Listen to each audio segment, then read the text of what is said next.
बिस्मिल्लाहिर्रहमानिर्रहीम। अस्सलाम वालेकुम। सैफ, देखो मेरे प्यारे बेटे, मैं तुम्हारे लिए कितना खूबसूरत और महंगा सूट लाया हूँ। ये सूट 1200 रुपये का है। अबू बाज़ार से लौटे तो सैफ से कहा। अबू के हाथों में सूट देखकर सैफ को ज़रा भी खुशी नहीं हुई।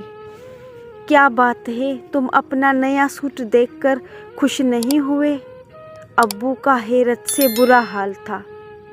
सैफ ने अब्बू की बात का जवाब ना दिया और अपने कमरे में जाकर दरवाज़ा बंद कर लिया।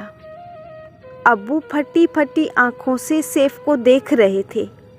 आज मैंने अपने बेटे के लिए मज़े मज़े के पकवान तैयार किए हैं, बिरयानी, मछली के पकोड़े और भी बहुत कुछ।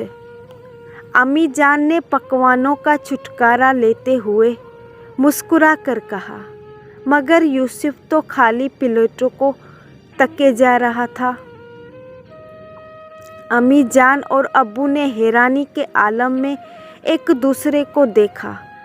सैफ, अरे बेटा देख तो, तुम्हारी अम्मी ने किस कदर लजीज खाने बनाए हैं, देखोगे तो तुम्हारे मुंह में पानी आ जाएगा। अब्बू ने सैफ को दूसरी दुनिया से निकालते हुए कहा और वो अब्बू की आवाज़ सुनकर चौंक गया। सैफ बेटे, तुम्हारी तबीयत तो ठीक है? अम्मी जान ने परेशानी से सैफ की गाल पर हाथ रखते हुए कहा। इस बार यूसुफ ने कुछ हिम्मत करके अम्मी अब्बू से बात कह डाली। अम्मी अब्बू, आप लोगों को मालूम है कि हमारे पड़ोसी नवीद अंकल का इंतकाल हो गया था। उनकी बीवी और बच्चे बहुत गरीब हैं, वो भूख से तड़प रहे होते हैं।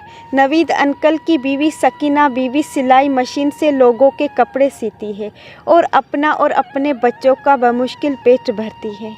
घर के अखराजात भी बहुत हैं। किराए के मकान में रहती है।